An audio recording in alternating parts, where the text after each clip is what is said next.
आज डीसी जनित्र का वर्गीकरण, ठीक है। और जितने भी ऑनलाइन देख रहे हैं, तो आज मैं कैमरे में नहीं दिखूंगा, आज केवल आपको ये स्क्रीन ही दिखेगी, ठीक है। आज की हेडिंग डालो, डीसी जनित्रों का वर्गीकरण। डीसी जनित्रों का वर्गीकरण।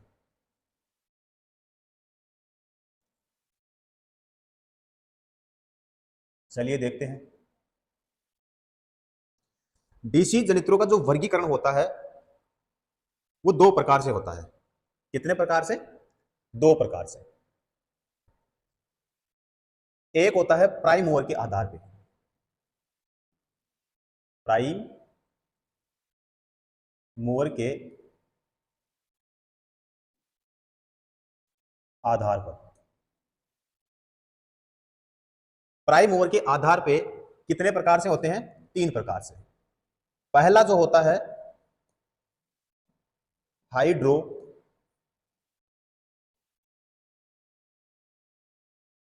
टरबाइन, दूसरा है टर्बो, या फिर बोल सकते हो आप इसको वास्प, ठीक है, या स्टीम टरबाइन। और एक और है कौन सा? Diesel engine.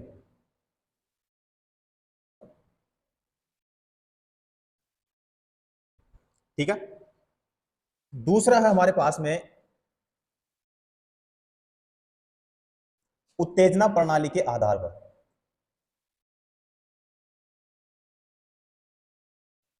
उत्तेजना प्रणाली के आधार पर, या विद्युत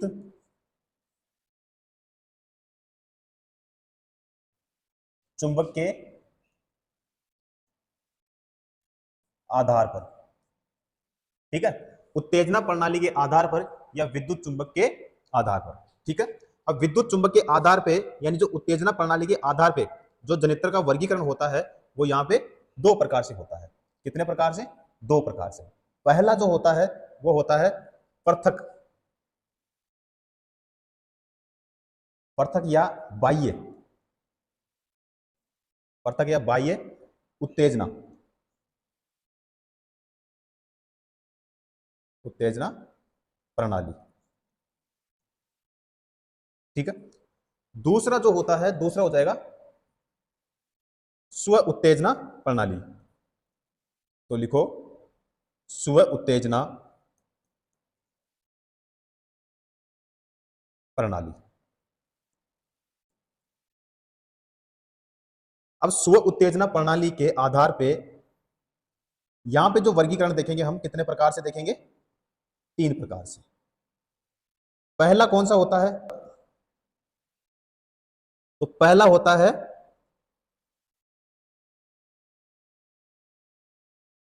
श्री जनित्र, दूसरा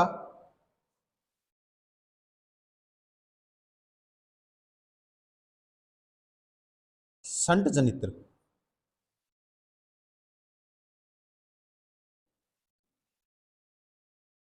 और तीसरा कंपाउंड जनित्र।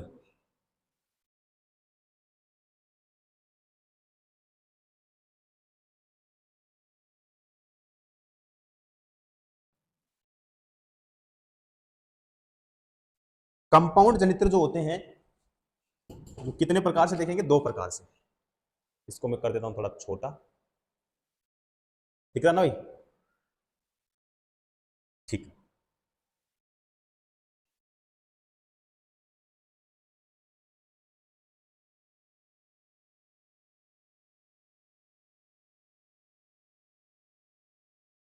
ठीक है।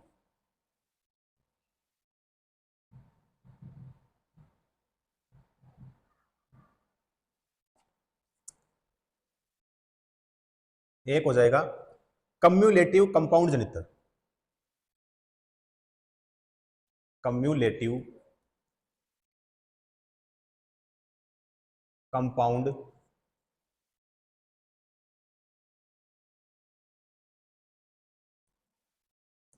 जनित्र, और दूसरा हो जाएगा डिफरेंशियल कंपाउंड जनित्र, डिफरेंशियल कंपाउंड जनित्र। लो भाई करो इसको नोट, पे करवाता हूं इसके नेक्स्ट। हाँ नोट करो इसको एक बार। और जितने भी ऑनलाइन देख रहे हैं वो साथ के साथ नोट करते हुए चलना।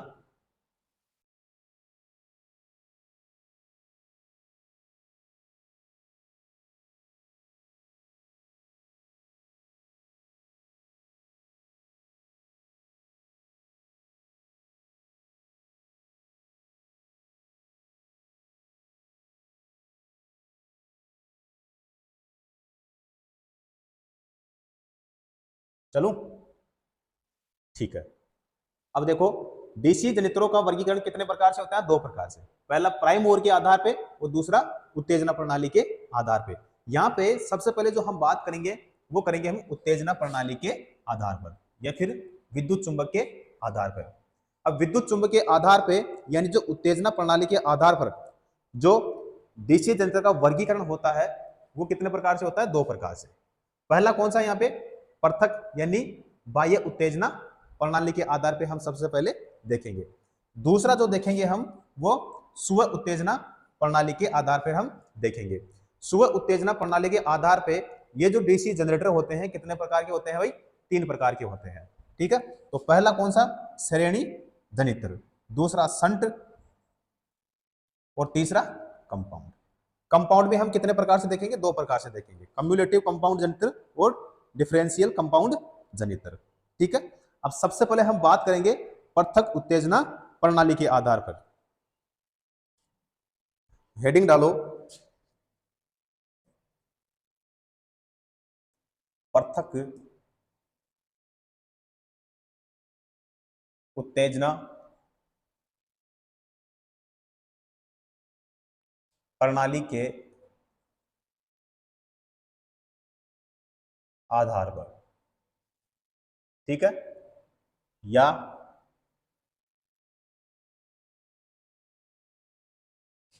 Separately excited generator.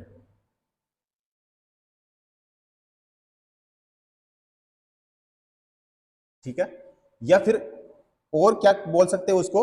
बाह्य उत्तेजना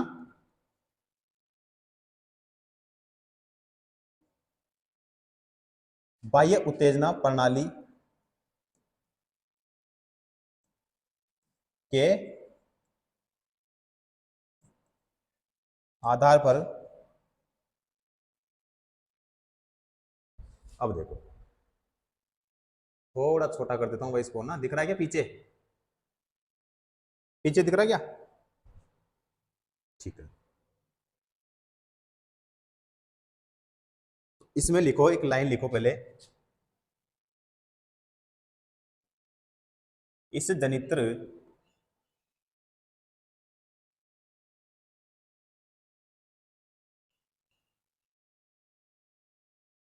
में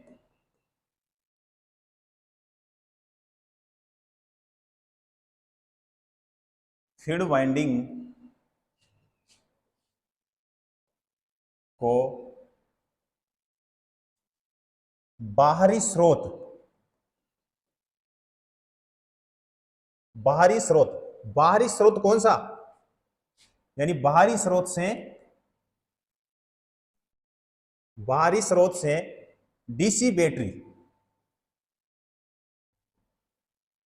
बैटरी द्वारा सप्लाई देकर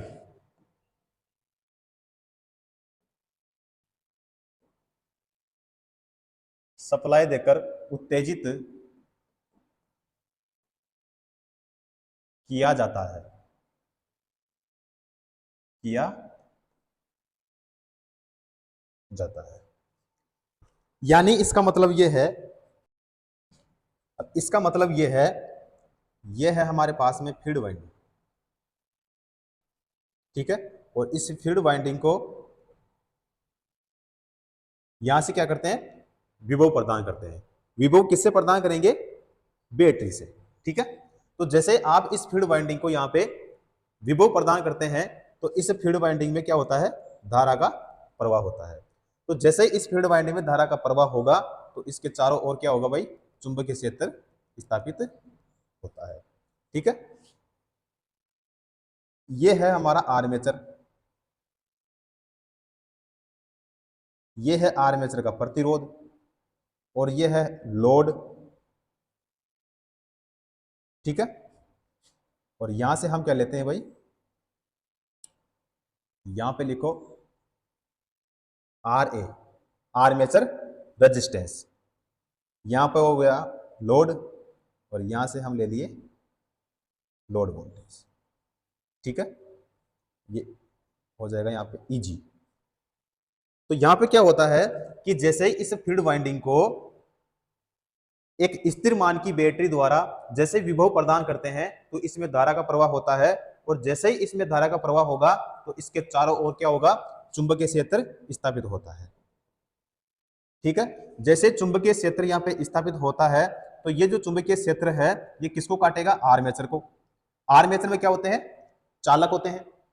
तो ये जो चुंबकीय क्षेत्र होता है, ये किसको काटता है, आर्मेचर के चालकों को, जिसके कारण एक इस आर्मेचर में ईएमएफ उत्पन्न होता है, यानी विद्युत वाहक बल उत्पन्न होता है, ठीक है।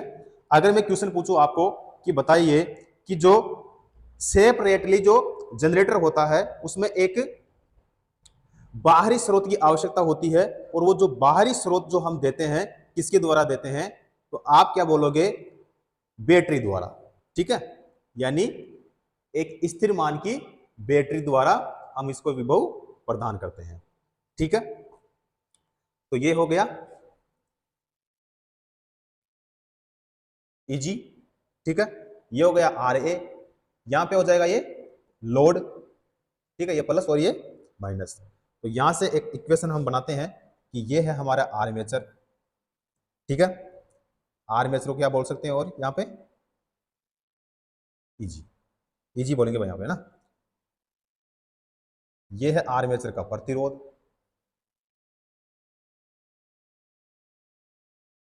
और ये है हमारा लोड,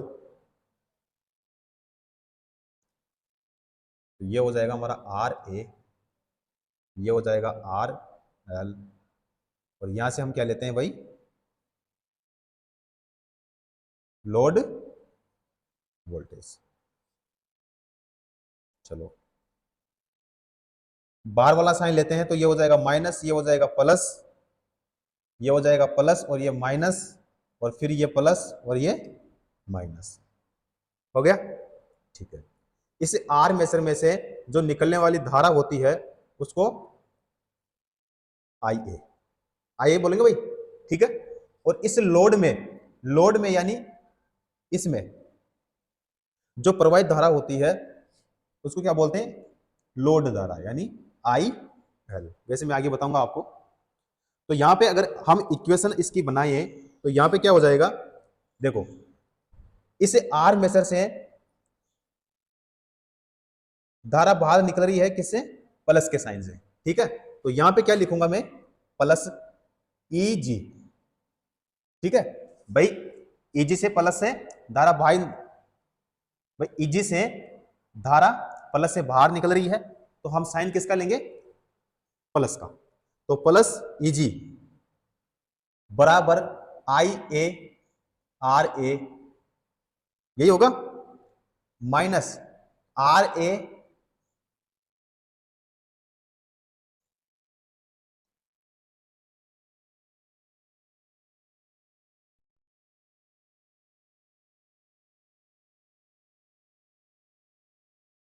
तो ईजी बराबर I a R a minus I a R a, और बराबर में क्या लिखूंगा, 0।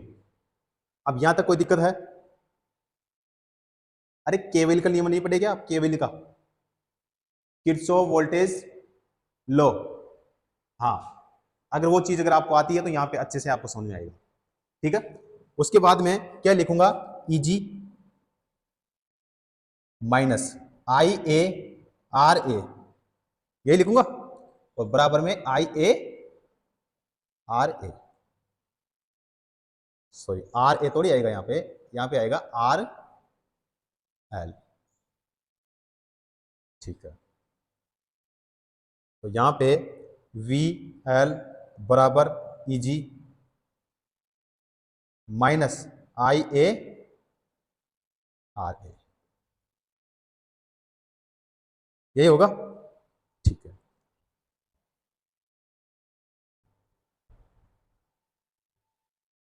देखो यहां पे ये जो आई ए आर एल है ना, ये किसके बराबर है, वी एल के बराबर है। इसीलिए यहां पे क्या आएगा, वी एल यानी लोड वोल्टेज बराबर Eg minus I a R a. अब यहां पे जो आई ए और आर ए जो है ना, ये आर्मेचर के प्रतिरोध पर ड्रॉप, हाँ यहां पे आर्मेचर के प्रतिरोध पर ड्रॉप हो रहा है, उसका है ये।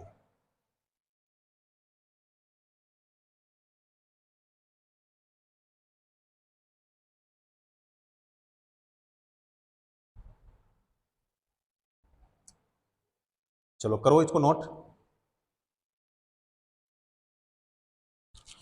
जब मैं किरचॉफ का नियम आपको पढ़ा रहा था ना, जब मैंने आपको बोला था कि किरचॉफ का जो नियम है मशीनों में काम आएगा, अब वहां पे आप अगर ढंग से नहीं पढ़े तो फिर इक्वेशन लगाने में आपको दिक्कत आएगी। मैंने ये बताया था कि इसमें अंदर वाला भी साइन ले सकते हैं और बाहर वाला भी साइन ले सकते हैं, लेकिन मैं जो अधिकतर लेता हूं वो बाहर वाला साइन ही लेता हूं।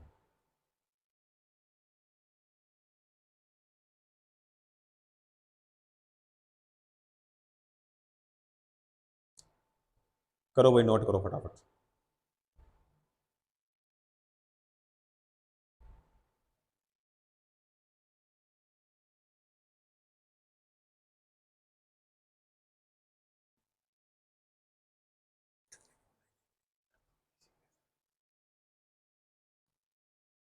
और भाई जितने भी ऑनलाइन देख रहे हैं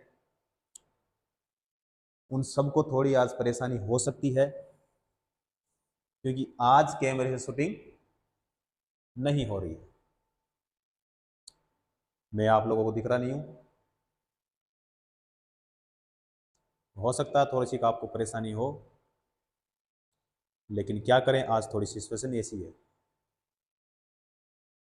चलो भाई, कर लिया नोट पीछे?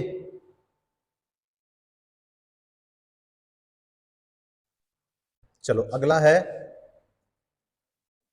अभिलक्षण।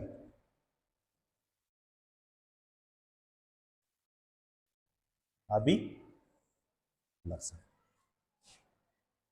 तो पहला लिखो इसमें खुला परिपथ अभिलक्षण, खुला परिपथ अभिलक्षण, या फिर और क्या कर सकते हैं इसको, नो लोड अभिलक्षण, नो लोड अभिलक्षण। देखो ये है हमारी फील्ड वाइंडिंग, और यहां से हम इसको विभव प्रदान करते हैं। इसमें जो प्रवाहित धारा होती है वो क्या होगी, आई एफ। यहां पे है, ये हो जाएगा Eg। ठीक है, अभिलक्षण कौन सा है, नो लोड। कौन सा अभिलक्षण है, नो लोड। तो इसका मतलब यह है कि यहां पे क्या नहीं जोड़ेंगे, लोड नहीं जोड़ेंगे। ठीक है, तो यहां से हम डायरेक्टली क्या लेते हैं भाई, वोल्टेज लेते हैं। अब इसमें जो VL का मान जो होता है ना, वो Eg के बराबर होता है, और माइनस क्या आएगा यहाँ पे, आई ए आर ए। अब इसमें नो लोड अभिलक्षण है, नो लोड अभिलक्षण में लोड से नहीं जोड़ते हैं, तो लोड से नहीं जोड़ेंगे तो बताओ इसमें धारा का प्रवाह होगा क्या, तो धारा का प्रवाह नहीं होगा। धारा का प्रवाह क्या होगा, शून्य होगा, यानी जीरो होगा। सही है, ठीक है। यहां पे है आई एफ और यहां पे ईजी बराबर में वी एल, ठीक है। तो यहां पे देखो कि जैसे आप शुरुआत में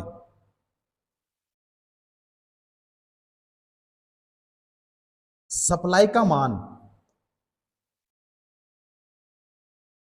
बढ़ाते हो या बढ़ाने पर फील्ड धारा का मान क्या होगा, बढ़ेगा। फील्ड धारा का मान अगर बढ़ेगा तो ईजी का मान भी क्या होगा, बढ़ेगा, ठीक है। तो शुरुआत में आपने क्या दी, सप्लाई, सप्लाई का मान बढ़ा तो फील्ड धारा भी बढ़ी, जिसके कारण ईजी का मान भी बढ़ा। अब यहां पे एक बिंदु ऐसा आता है, ठीक है, यहां पे एक बिंदु ऐसा आता है, उसको बोलते हैं भाई संतृप्ता, संतृप्ता बिंदु। इसका मतलब यह होगा कि यहां पे आप क्या करो, सप्लाई बढ़ाओगे तो आपका फ्लक्स क्या होगा,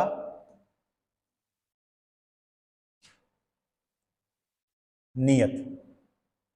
फ्लक्स क्या होगा भाई, नियत होगा। फ्लक्स अगर आपका नियत है तो आपका ईजी का भी, फ्लक्स अगर आपका नियत है तो आपका ईजी भी क्या रहेगा भाई, नियत ही रहेगा। हाँ, नियत ही रहेगा भाई।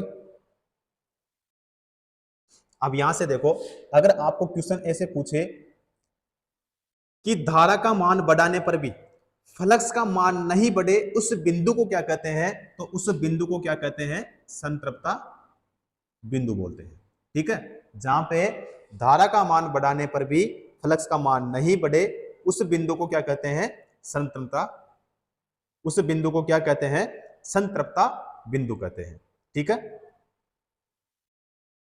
करो इसको नोट, थोड़ा छोटा कर दूंगा इसको, इधर थोड़ा साइड में लिखवाना कुछ, चलो छोटा कर देता हूं। दिख रहा है क्या पीछे, पीछे पीछे दिख रहा है क्या, ठीक है। ये कौन सा अभिलक्षण था, नो लोड अभिलक्षण।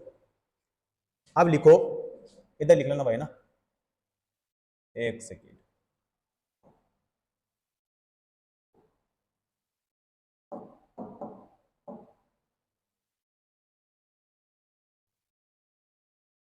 इधर लिखो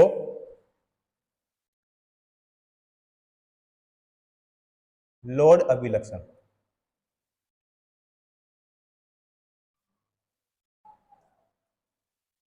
कौन सा है, लोड अभिलक्षण, या और क्या बोल सकते हैं इसको, बाह्य अभिलक्षण, बाह्य अभिलक्षण। चलिए देखते हैं इसको। यह है हमारी फील्ड वाइंडिंग, यहां से दे दिए इसको विभव प्रदान कर दिए, जिसके कारण क्या होगा, धारा का प्रवाह होगा। यह हो जाएगा हमारा ईजी, यह है हमारा आर ए, और यह हो जाएगा हमारा लोड, और यहां से हम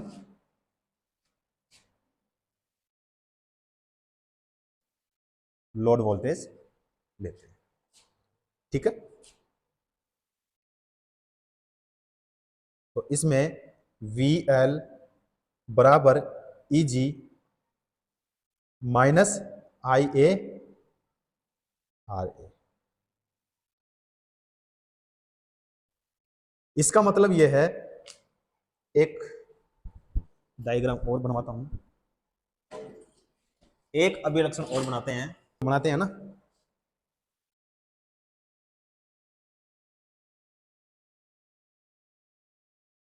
यहां पे है आई एल और यहां पे है वी एल। इसका मतलब यह है कि जैसे जैसे आई का मान बढ़ेगा तो वी एल का मान क्या होगा, घटेगा। जैसे जैसे आई का मान बढ़ेगा वैसे वैसे वी एल का मान घटेगा। तो ये है हमारा वी एल, ये हो जाएगा हमारा ईजी। और यहाँ पे जो ये घटता है ना, इसको क्या बोलते हैं, डोपिंग बोलते हैं। क्या बोलते हैं इसको, डोपिंग बोलते हैं। और ये किसके कारण घटता है, तो ये घटता है आई ए आर ए के कारण घटता है। कर लो, नोट कर लो,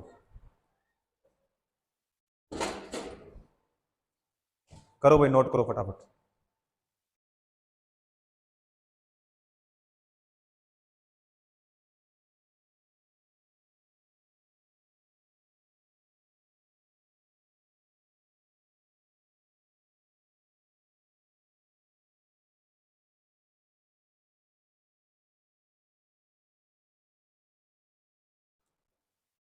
चलू क्या,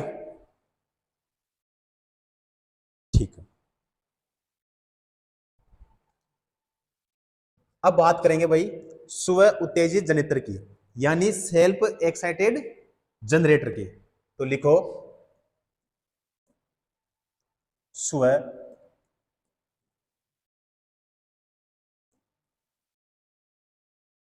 उत्तेजित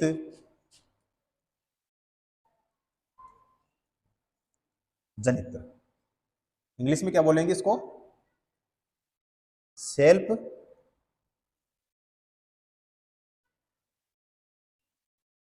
एक्साइटेड ना,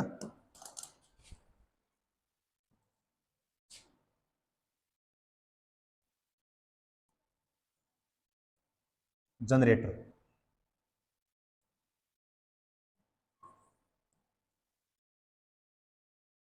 सेल्फ एक्साइटेड जनरेटर।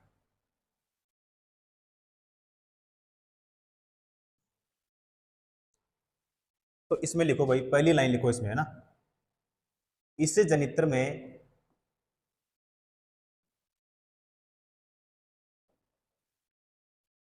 फील्ड पोल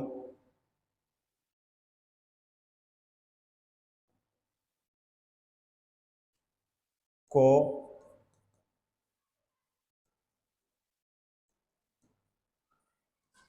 उत्तेजित करने के लिए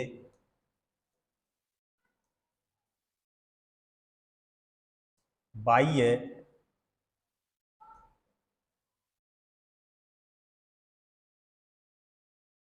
वैद्युतिक स्रोत की आवश्यकता नहीं होती है। बाह्य वैद्युतिक स्रोत की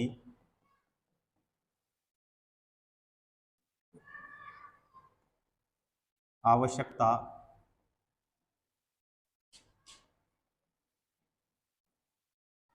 नहीं होती है, ठीक है। यानी जो सेल्फ एक्साइटेड जनरेटर होता है, इसमें फील्ड पोल को उत्तेजित करने के लिए बाह्य स्रोत की आवश्यकता नहीं होती है।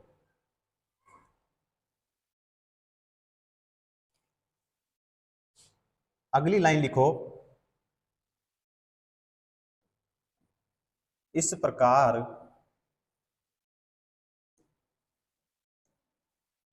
के जनित्र में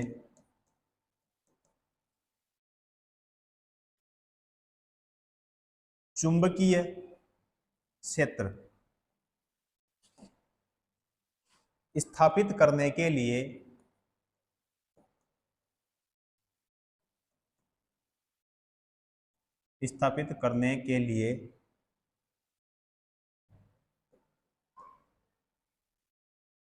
विद्युत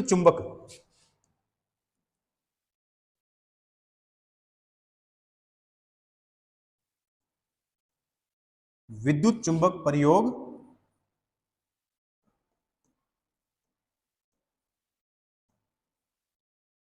किया जाता है। इस जनरेटर में फील्ड पोल को उत्तेजित करने के लिए बाहरी वैद्युतिक स्रोत की आवश्यकता नहीं होती है। दूसरा, इस जनरेटर में चुंबकीय क्षेत्र को स्थापित करने के लिए किसका प्रयोग करते हैं? विद्युत चुंबक का प्रयोग करते हैं, और उसी जनित्र द्वारा उत्पन्न किए गए ईएमएफ से उत्तेजित किया जाता है। तो इसी के आगे लिख लो, और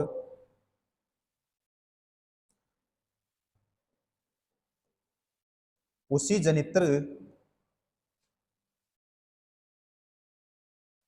द्वारा उत्पन्न किए गए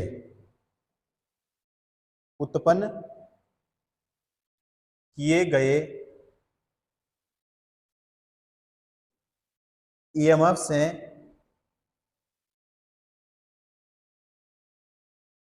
उत्तेजित किया जाता है।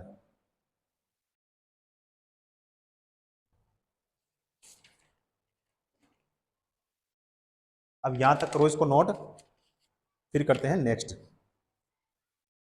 नोट करो यहां तक।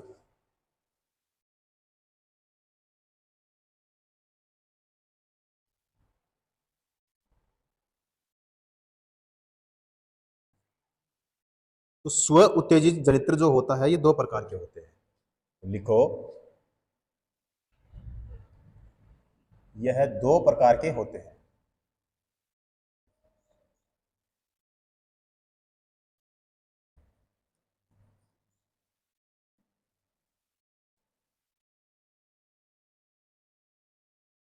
कितने प्रकार के होते हैं भाई? दो प्रकार के होते हैं।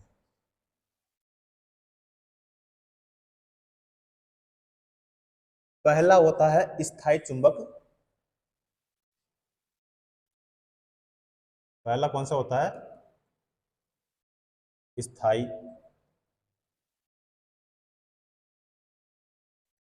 चुंबक जनित्र, यानी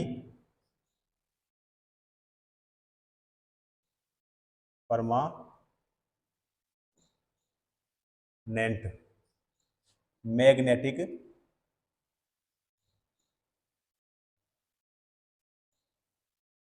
जनरेटर।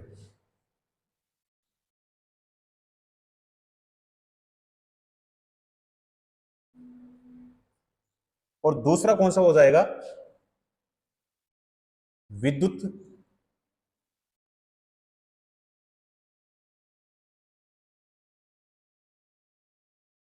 चुंबक जनित्र। विद्युत चुंबक जनित्र यानी इलेक्ट्रो मैग्नेटिक जनरेटर।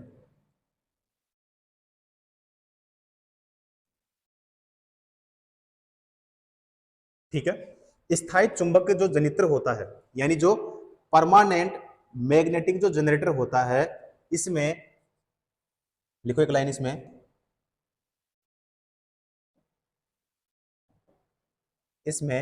मैग्नेटिक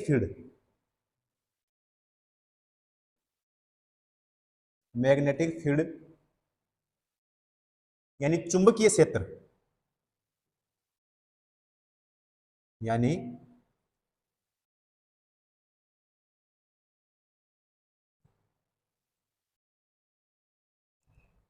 चुंबकीय क्षेत्र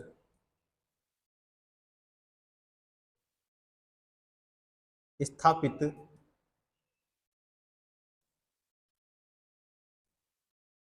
करने के लिए किसका प्रयोग करते हैं भाई?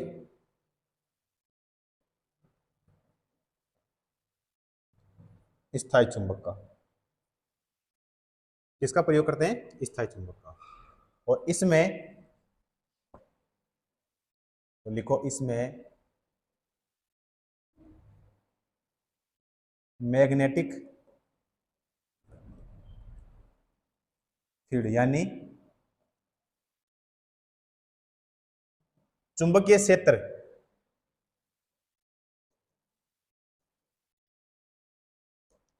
स्थापित करने के लिए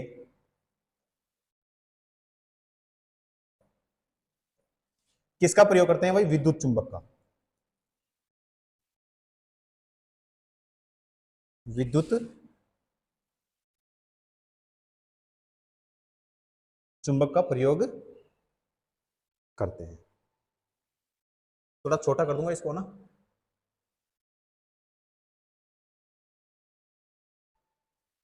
अब बात किसकी करेंगे यहां पे, विद्युत चुंबकीय जनरेटर की। अब यहां पे जो विद्युत चुंबक यंत्र है, इसमें चुंबकीय क्षेत्र को स्थापित करने के लिए किसका प्रयोग करते हैं, किसका करते हैं, विद्युत चुंबक का।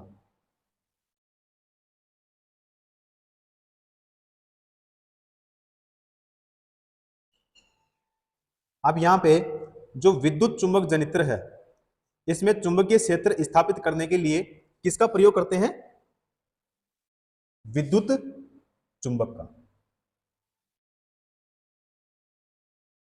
इसमें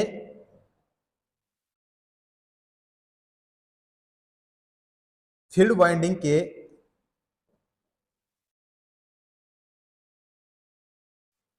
संयोजन विधि के आधार पर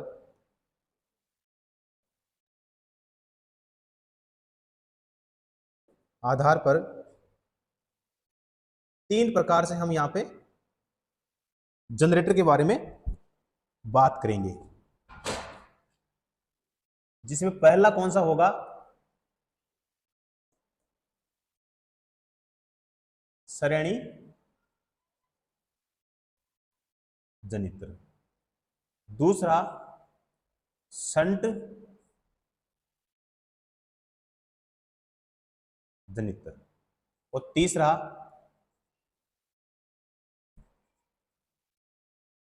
कंपाउंड जनित्र। करो भाई इसको नोट।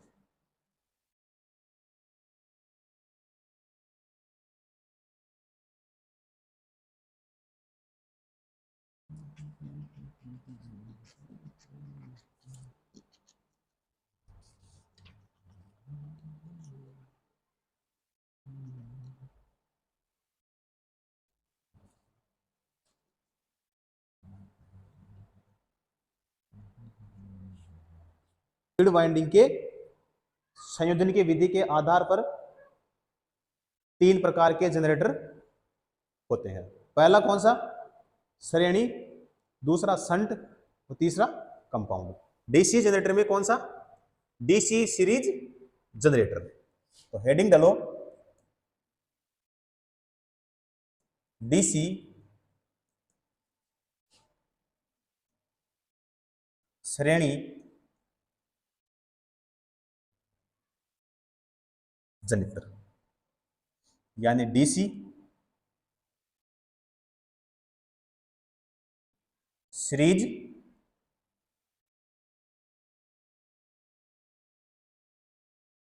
जनरेटर।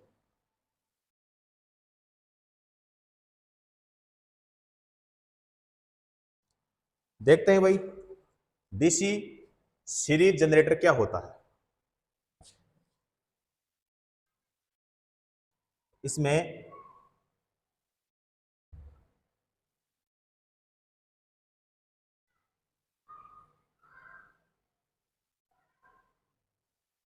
ये हो जाएगा लोड,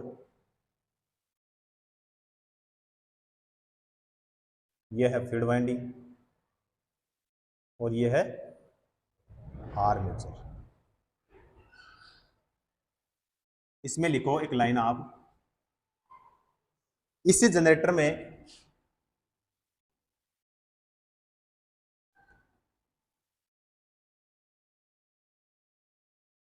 इस जनरेटर में आर्मेचर,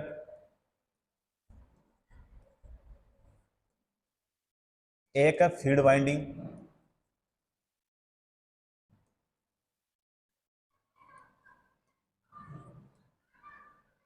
और एक है लोड।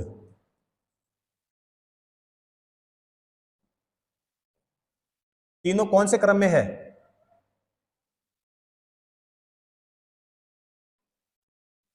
श्रेणी क्रम में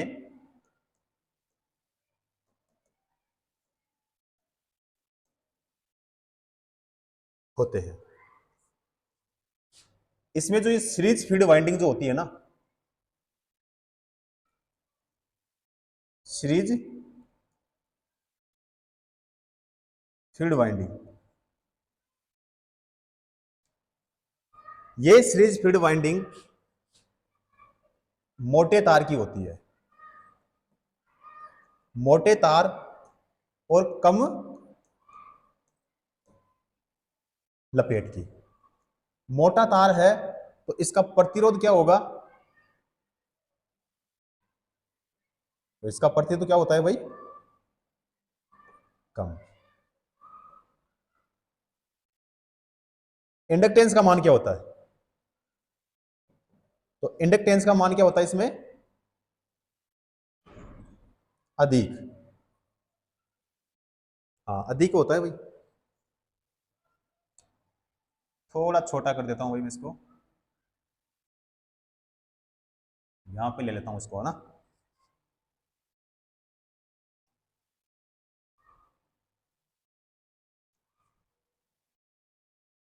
लिखो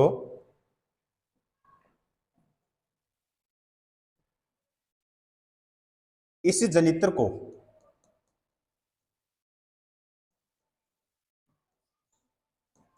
बिना लोड के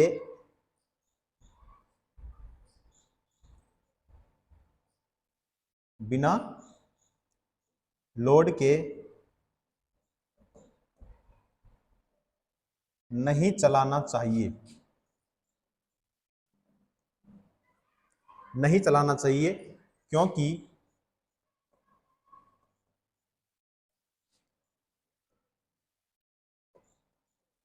ऐसी अवस्था में, ऐसी अवस्था में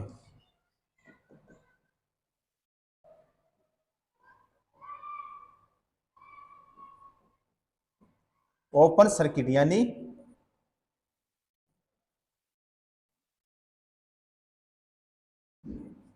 खुला परिपथ हो जाने के कारण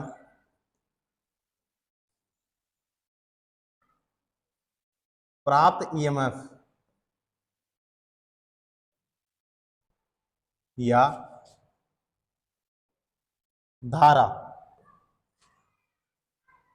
का जो मान होता है वो क्या हो जाएगा भाई, शून्य। शून्य हो जाएगा। दूसरा, तो लिखो इसमें श्री जनित्र में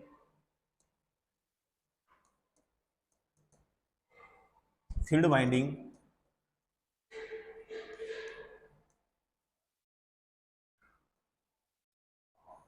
फील्ड वाइंडिंग का प्रतिरोध एक होता है भाई क्रांतिक प्रतिरोध,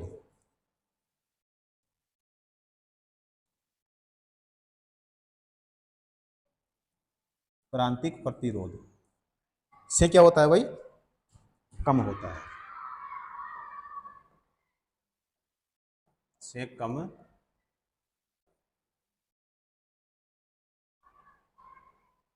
से कम होता है।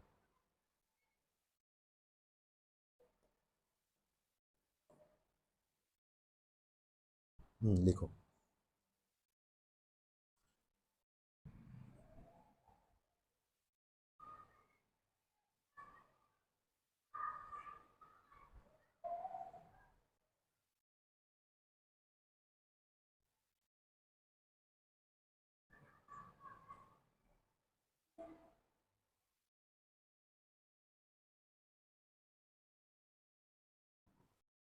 चलूं,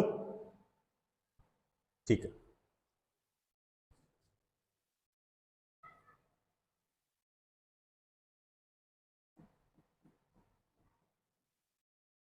श्री जनित्र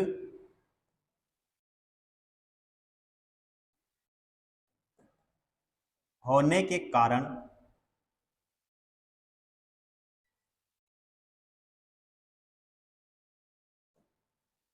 हर जगह है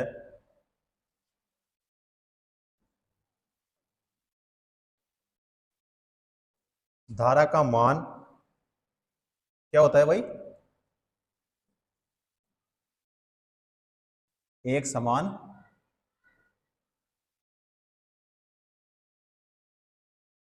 होता है।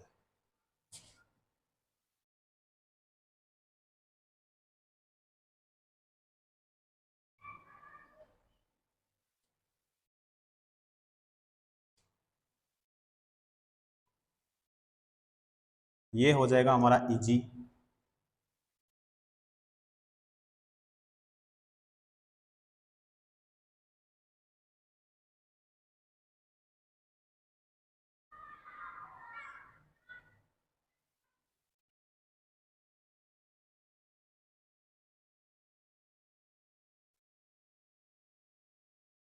ठीक है, ये है Eg। ये हो जाएगा Ra, ये हो जाएगा Rse, और ये हो जाएगा RL, और यहां पे VL। तो इसी जनित्र में सभी जगह पर धारा का मान क्या होता है? एक समान होता है। तो यहां पे IL बराबर ISE बराबर I, भाई सभी जगह पर धारा का मान एक समान है, तो यही आएगा। अब इसमें IL क्या है, ISE क्या है, और IA क्या है? IL है लोड धारा, ISE क्या है? सीरीज धारा। ध्यान रखना भाई इस पॉइंट को ना, नहीं ये जो पॉइंट लिखा रहा हूं ना, इनको ध्यान रखना। IA क्या है? I है आर्मेचर करंट, यानी आर्मेचर धारा। तो यहां पे फॉर्मूला बन जाता है IL बराबर E RA plus RSE plus RL।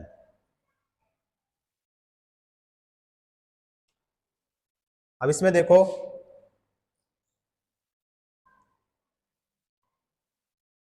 ई लिखेंगे ना पहले। EA क्या है? तो ये है उत्पन्न EMF। उत्पन्न EMF किसमें होगा भाई? वोल्ट में। दूसरा है RA, आर्मेचर प्रतिरोध, आर्मेचर प्रतिरोध किसमें होगा? ओम में। ठीक है, उसके बाद में क्या है? RSE फील्ड प्रतिरोध,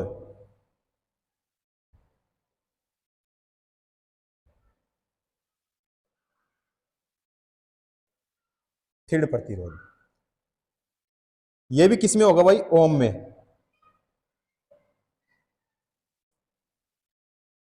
एक और अपने पास में RL लोड प्रतिरोध,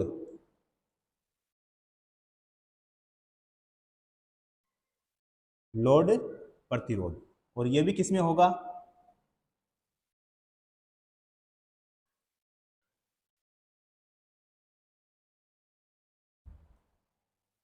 और ये भी किसमें होगा भाई? ओम में ही होगा।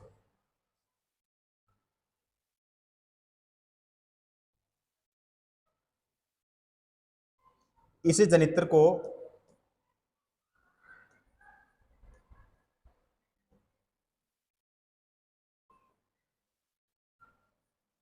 नियत लोड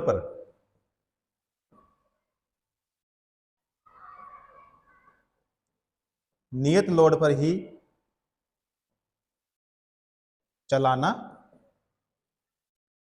चाहिए, यानी इसको बिना लोड पर नहीं चलाना चाहिए, इसको नियत लोड पर ही चलाना चाहिए। अब उपयोग कहां करेंगे इसका?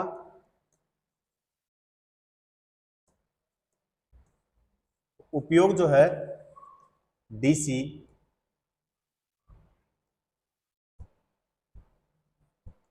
पारेषण लाइन, है ना, यानी ट्रांसमिशन,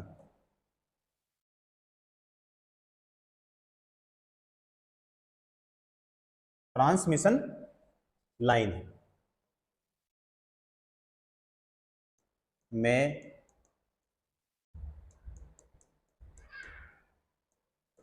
हुए वोल्टेज ड्रॉप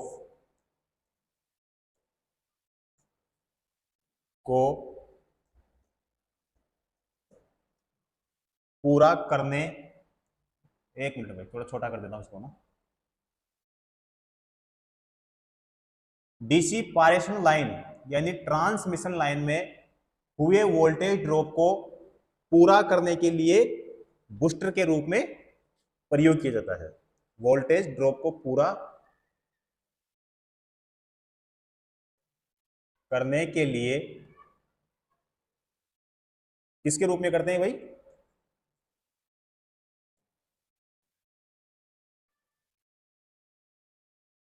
बूस्टर के रूप में। किसके रूप में करते हैं? बूस्टर के रूप में।